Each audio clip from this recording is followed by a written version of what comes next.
Good evening. Welcome to Kunsthalle Wien Karlsplatz, and thanks for being here with us for the opening of Saâdane Afif's exhibition This is Ornamental, which is the first solo exhibition of the French artist in Austria, and above all, an entirely new exhibition the artist conceived for this very exhibition space. My name is Anne Faucheret, and I had the great pleasure to organize this show together with the artist, together with his studio, and together with the entire team of Kunsthalle Wien. I will say some introductory words before handing over to our director, Nicolaus Schafhausen, and to the artist in person. The two of them have known each other for quite a long time now, and they have often worked together. They will have a conversation afterwards to give you an insight to Saâdane Afif's practice. The exhibition you will see in one moment is a unique and temporary constellation of things and thoughts, albeit not at all randomly and very precisely choreographed in space. You will not be able to see it in that very shape ever again. Because Saâdane Afif's practice is characterized by an extreme variability, even fluidity. It navigates between forms, methods, inspirations, categories, and media. Interpretation, circulation, and exchange are at the core of his practice, which expands like endless feedback loops. Since 2004, he regularly invites colleagues or friends or collaborators from diverse horizons to interpret one of his works, mainly in the form of text or song texts. He then reappropriates this, I would say, additional layer of meaning, transforms it, and incorporates it again in his works. So each incipient work by the artist is a remodeling, continuation, a remake, or even sometimes an alteration of previous parts.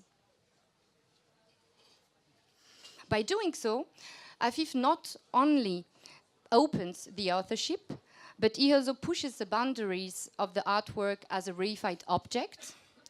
He also breaks down the different moments of the existence of an artwork from the conceptualization until the reception to the same level.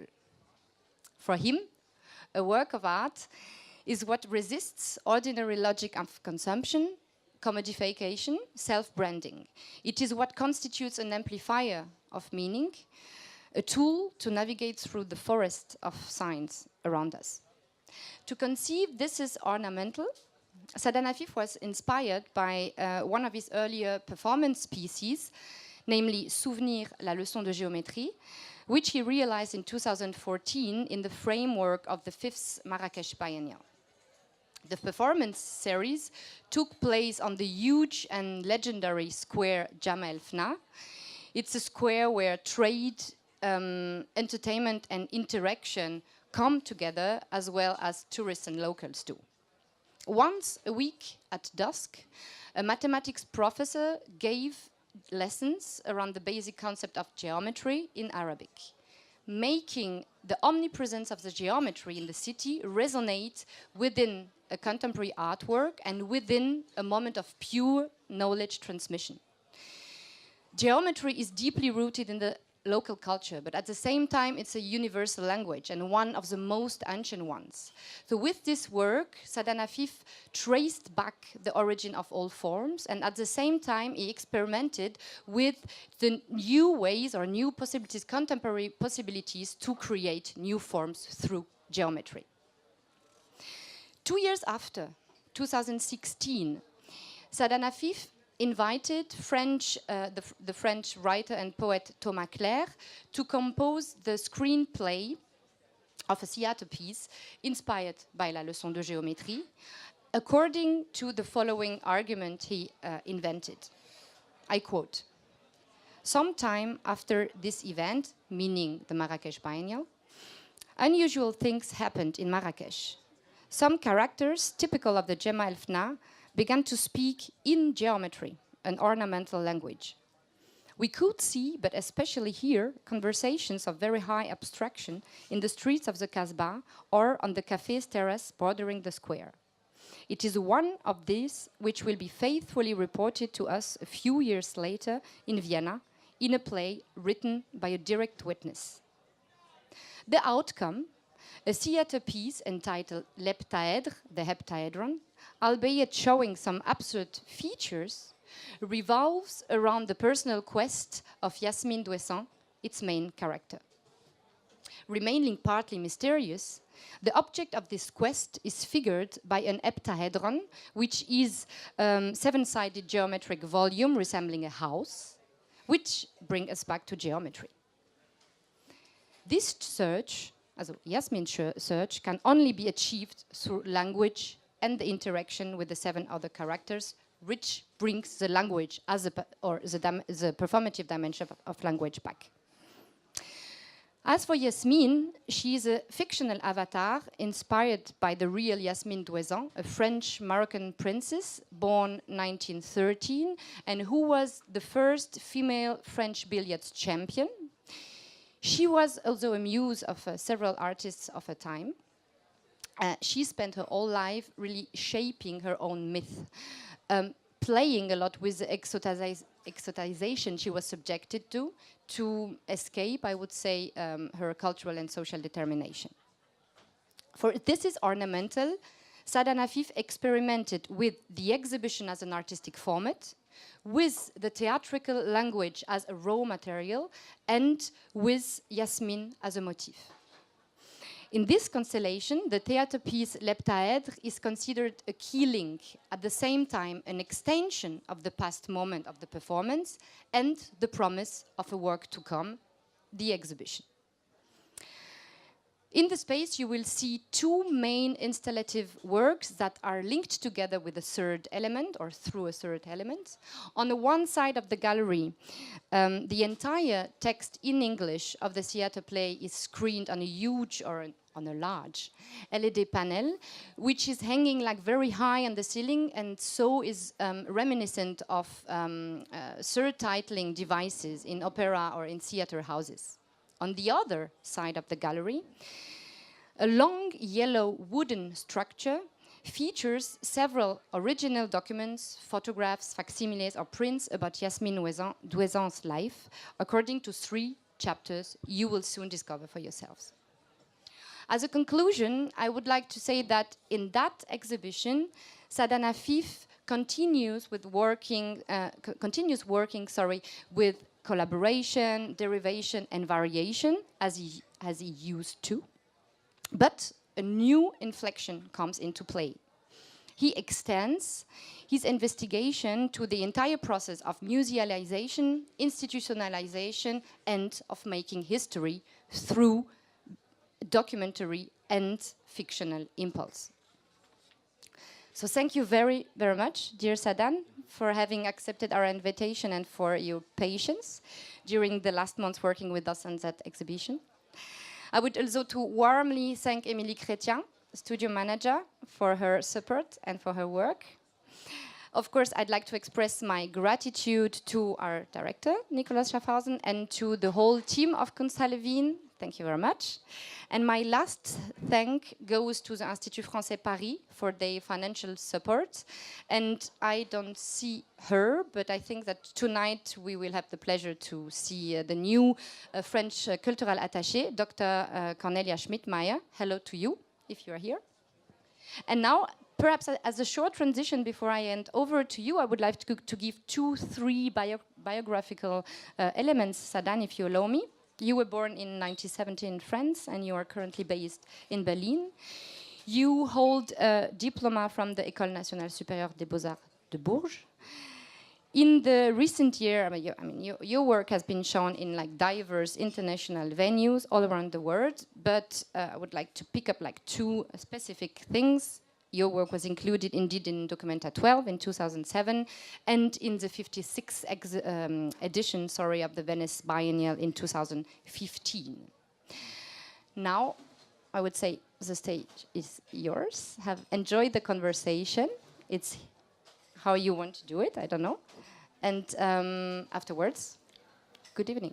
Afterwards, we open the show, exactly. You we will. are very much aware that this is rather abstract to talk about a show, an exhibition which we haven't seen yet.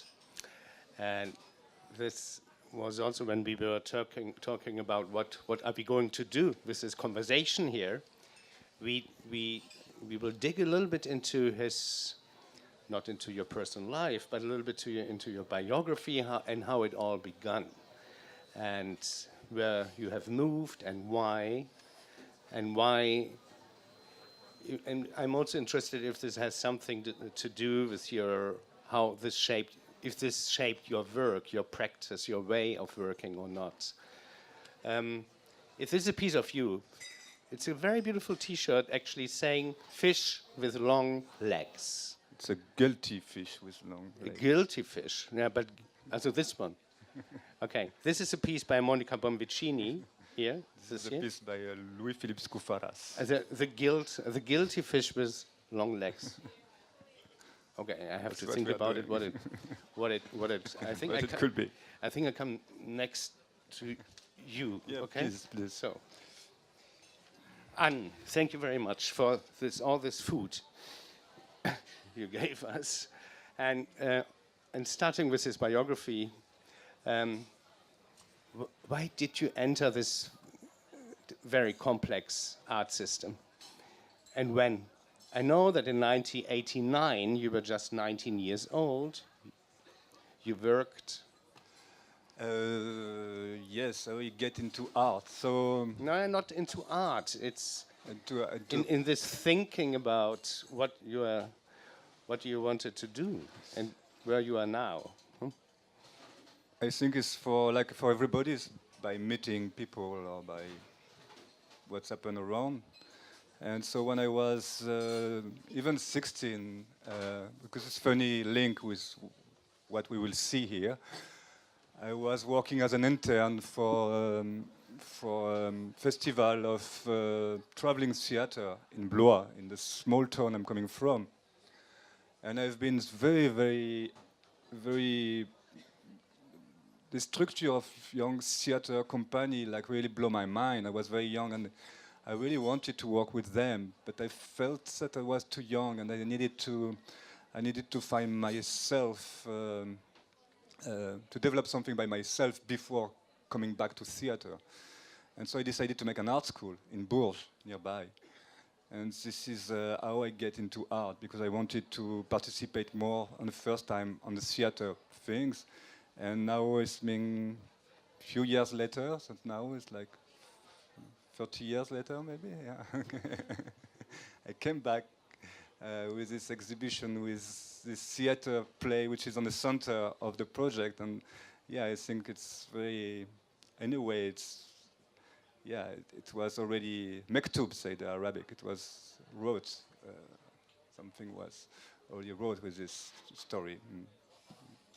Theater plays a completely different role in French society compared to Germans in the German-speaking world. Yeah, at the end, of course, I'm not interested. I like theater, but I'm not exactly. I'm making exhibition basically. But what I was interested with the theater structure is the dialogue. Actually, it's very interesting writing things, because it's every time developing a dialogue, so relation in between people, relation like exchange in between people, and basically that's what I did these last 15 years in my work, organizing a relation in between what I'm doing and to invite the imaginary of other inside the structure of the work I'm developing. And this is how I, step by step, I think I arrive on this kind of exhibition, which is for me, I will say, a maturity exhibition after all what I experienced these last 15 years. It was kind of obvious, an obvious, I don't know if I can say that, I felt quite free to do that in a way. Like, it was quite easy to build, even if it can look a bit complex. It's very simple if you just follow the wire of the work. If you do a little bit of research about your persona, I found one sentence. Afif himself refuses to appear in public. To appear in public? Yeah. So it's people write it, to appear in public. What I could say about that. So preferring to direct from afar. From a what? From afar, from far away. Is that actually, is this true? This leads me, I can, already... No, it's another question. It's a question about fame, which just happened a lot in the art world from these last 20 years, in a way. And I consider every time, for me, the work is more important than my person or my face, or this kind of... it's more about this kind of communication system. I would prefer to put in front the work than myself, in a way. Is this really true? So, if you're also going here to the, let's say, the central figure of this exhibition, Yasmin, building up, you said so, and building your persona as a myth. Is this not our practice? As you keep a lot of control where your work appears, how it will be contextualized both in institutions and also in the commercial sector, in galleries. How do you keep control about this, about yourself? Don't people take advantage of your persona as well? I think you cannot. For me, it belongs together. Honestly, the persona. Yeah, but it's not about. It's not exactly about me. But of course, I'm in the center of the things I'm thinking on and the things I'm developing. For instance, I don't know if it's a weird conversation, but I like it in a way. But yeah. No, because when I met first time Yasmin Douezan, it was on the wall of the Maison de la Photographie in Marrakech, and I was working on this process with Thomas already, and I was on the process of this commission. So that's why I was with Thomas Claire in Marrakech, and I show him Marrakech and all the characters I was interested from him to input inside this play I commissioned to him. And the last day we met Yasmin. I took these pictures that you will see on the exhibition. I call it Yasmin first time, like really like the first time you met someone. And after I make some research, and I discovered she was an interesting character because she was half French, half Arabic. I'm half French, half Arabic. So in a way, there are self-portrait beyond that. Yasmin became a kind of avatar of Saâdane in this kind of exhibition, for sure. But I don't know if it's so important as well. Yeah, but it's not. It was more easy for me to work with, in a way. But it's certainly not a self-portrait, but you never know what it's. She has no control over this, what you have done with her. No, she couldn't. She died in 1998. So I know. And let's look 50 years ahead from now. Huh? Let's see what will happen with you. So because you work a lot, how you will be contextualized as well, as you as a figure, as an artist. And if this very moment, we see a lot of art. Recently, the historization of central artistic figures. I don't want to call them artists in general, but as people who played a role in shaping the 20th century.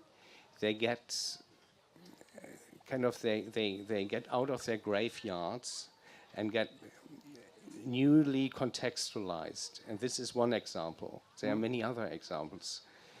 Yeah, and sometimes I could say, for instance, maybe this can answer your question, but for a long time now I'm working with lyrics, music, song text, and working with musicians.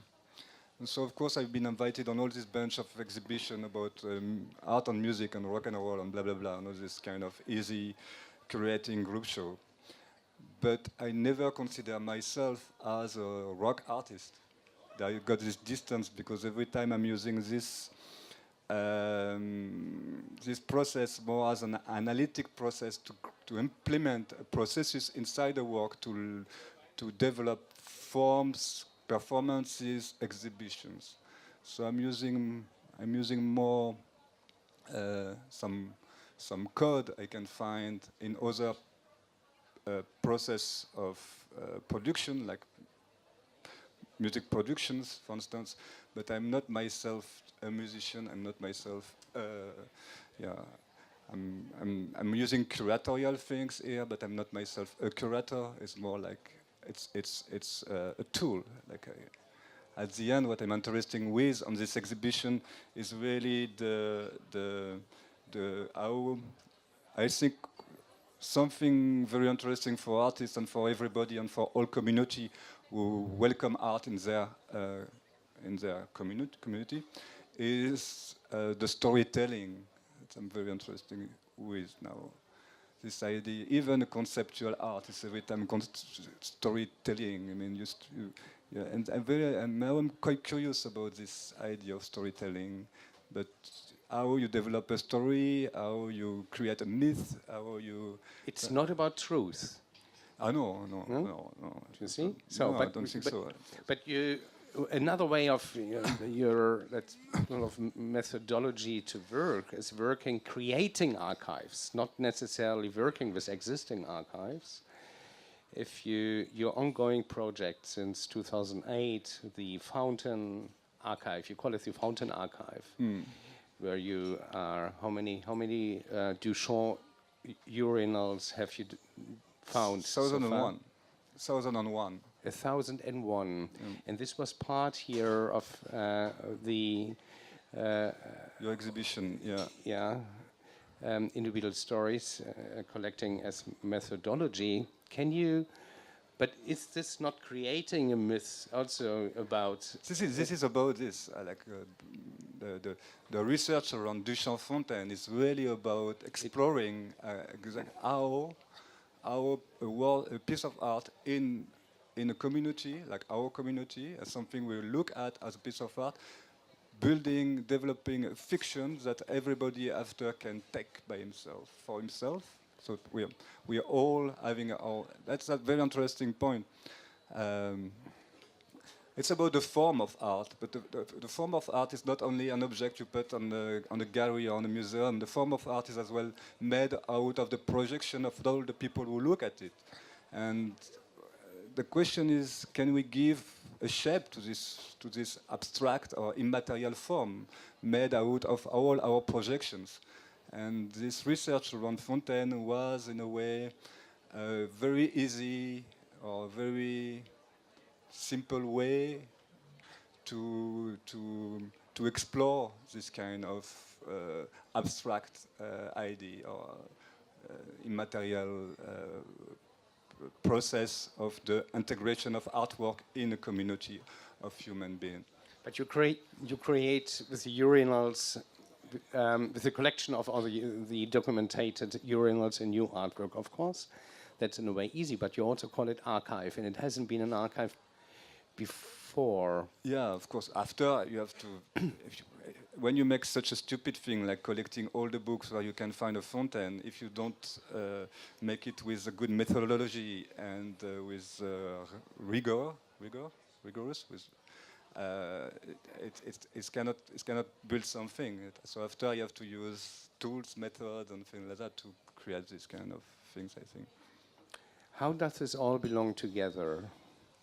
This what we see here, and I think it's on the point of the. Yeah, but not only this. Also, if you look into maybe only to name the works we have shown here in Vienna, the Blue Time. Blue Time, yeah. Blue Time was part of this process of. You know, when I ask, I'm making this, I put it on a table. I say this is a piece of art, and I will ask like 10 people to write a song about. So I will have a kind of cloud of meaning coming around this artwork with like direct link, but sometimes it's full of the imaginary of the other.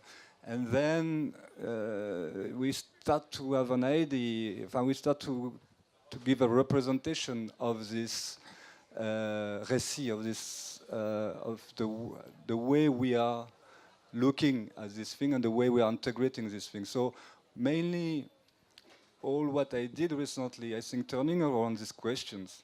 And here is something else, maybe because I use I learn things by practicing this commission relation, by exploring this idea about the way art is creating its fictions. And so from that now, I think this work is quite new because I use this methodology now to create directly this.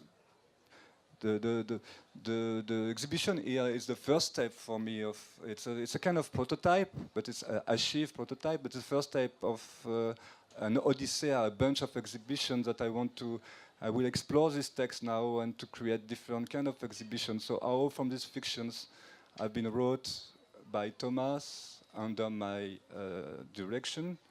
How this will now lead to different kind of exhibition and etc. So it's more like integrating directly what I discover through the Fontaine Archives research or through the songs commissions, through the performances things. And with this, I can implement all what I discover in a huge, I can imagine already like this last 2 or 3 years exhibition with what I start here in a way. Yeah, but when you just said Thomas Clerc, who is the author, or are you the author? You know, it's the question of authorship. You said under my direction. I'm the author. I'm the author. And what is he? He's the author. No, I cannot say no, other things. No. I mean, you know what I want that you also that you. I'm not the author against him. I invite him inside. I built let's say a form inside my work, and I say, okay, here you can. But there are a lot of directions. No, I think it's quite relevant to talk about it. It's we as an institution, an example, and especially with an institution who highly believes on also curatorial authorship. Not only myself, also all my colleagues who are working here. I know that there's we are not a service institution. Yeah? It's only an example, and also Thomas Clerc, he's definitely not a ghostwriter. He is. This is Yeah. This is as well. This is something as well I learned for long in the practice. I just introduced you a bit. Every time I'm working with someone, the name of this person is included inside the work. It's a bit like a portrait, or let's say a collection of names. It's not a collection. It's very like the name of the people, and I say that during the commission that the name will be linked forever in the body of work I'm doing. So it's not a ghostwriter because the name doesn't disappear. It's as well more. It's more the sign of the relation I had at that moment with someone, and the way I invite this person to bring part of his imaginary inside the work. An interesting thing is that because when I decided to commission this play, it was for me, it was on purpose. I decided to have this play. Not to make theater, because I don't want to make theater, but I wanted this dialogue, because of what I tell you before, and it was very like to be the support, to be the base for experimenting different kind of from this material to be able to experiment in different kind of exhibition. When I asked to Thomas to implement Yasmin in the play, the process was already started. And what I did not know at that moment, that he will use Yasmin as the main character. So that's, of course, there are this surprise when you make this commission, when things coming back. So I was, of course, surprised, and it's completely belonging to Thomas. He make his decisions. But for me, it was perfectly... It was, I don't know how to say that, something a bit magical. It was perfectly fitting what I wanted to do. And when I see Yasmin become the main character, I say, yes, that's Yasmin, she's a real person. Now she's a fictional person, but she's a real person. Why don't we experiment an exhibition with about her life, of her real life. And we have after, so she's this fictional character, and now we have the real life. And as you know as well, a documentary exhibition is a bit about fiction, is never about true completely, because I'm as well, we implement. So yeah, there's this kind. I think yeah, but it's also living, you know, living and interpreting other people's lives, and which I like. So, and it's an interpretation of this, and it's, let's say, the whole life gets kind of a found footage in rewriting and reinterpreting history. You know, just recently, which is a completely different figure, but the new, I forgot the title, the Gerhard Richter as a figure used by this new film, kind of a Hollywood, not a Hollywood. Ah, okay. yeah, So using a character of and continue his life, interpreting his life into a new kind of art figure. So, but going back to Yasmin. Yasmin, she's not an art figure in a way, and as well, it's the life of Yasmin as a ready-made in a way. I mean, I found the life of Yasmin. We make research. But are you interested in the political aspects of her life? You know, in when she was, yes or not? You know? I don't know. I mean, yes or not. No, of course. As a woman, she was extremely famous in her time, and not for long in a way. Yeah, but we in a very in a crucial also for France in a time between 1932 but and 1938. of course, when we discover her, we thought that she can be a symbol for a lot of different kind of things. Of course. Alpha Arabic, Alpha French. She was the mother was the father died. The mother get her. She was 17 years old. She got a baby, 16 years old. So and there were no father at the end. So there were two women. So of course, but it's not exactly my. I'm very happy to have this implement inside the play. And we work as well with some writer who are interesting with this question to write the text about. But and of course there are probably a political dimension there. I mean, we can take a lot of things. For me, for the moment, to come back to this is ornamental. For me, I will let it on this level of interaction in between the fictional life of Yasmin and his real life. But of course, inside the real life of Yasmin, we discover some metaphor or some symbol that we can use. But it's not. The exhibition is not about. For instance, it's not about BR. It's not about the relation in between Arabic world and the European world. It's not. You know, it's not. It's not this. But of course, through that you can have a look on this. Yeah, it's in a way when I saw the mock-up, the model at your studio, and which was very beautifully, almost it was complete. You really keep control. It looks completely the same here. It just bigger, just much more bigger.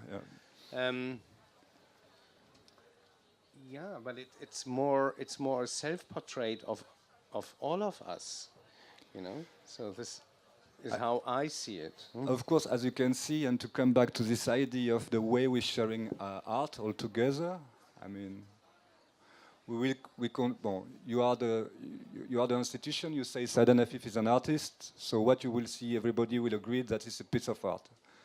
Some of you will say it's completely shit. Some of you would say it's fantastic. Some of you won't care. But everybody will consider this as a piece of art. So we will all project something from that, and we will all construct something from that. And as you will see on the exhibition, there are a lot of place for the viewer, for the people who will look at the exhibition. That's why as well the format of an exhibition as a piece of art was interesting for me, because it's there's this space, like the most interesting space for me is in between the two installations, and as well the circulation you can have. And so the most interesting space on this exhibition is a bit like this kind of Chinese drawing, you know, you look on the emptiness to see the drawings, you know, it's the empty space, and what's happened on this empty space with the people who will have a look on the exhibition. And probably this is a political thing. No, it's not that I'm necessarily interested. I mean, it's for sure this is a political place. Yeah, it's also, this place for the audience, this place for the agora, this place for the, and this is a piece of art. This is not a political act. I mean, it's not something I'm not asking to people to come with me or to, no. This is a place where we can have, I hope, we can have a reflection about all this circulation, what we call ornamental here, this circulation and this interlace in between fiction and reality. And this question about how we develop a fiction, how we build this kind of, how we build a story, how we build a myth. That's something I'm interested in, and the only people who can build that probably is you, the audience, not me anymore. Besides that, I love the metaphor of billiard. Yeah. It's wonderful because that's really keeping control without letting the spectator know that you keep control. In a way, yeah. Yeah, so, thank you, Saâdane, and you. now you can go and play. Yeah, Play billard. welcome, Bia, and yeah, thank you very much. Thank you to the entire Kunsthalle Wien team for making this thank you. exhibition possible. Yeah, and thank you to your team in Berlin. Thank you, Nicolas. Have a nice evening. I'm very happy. Bye.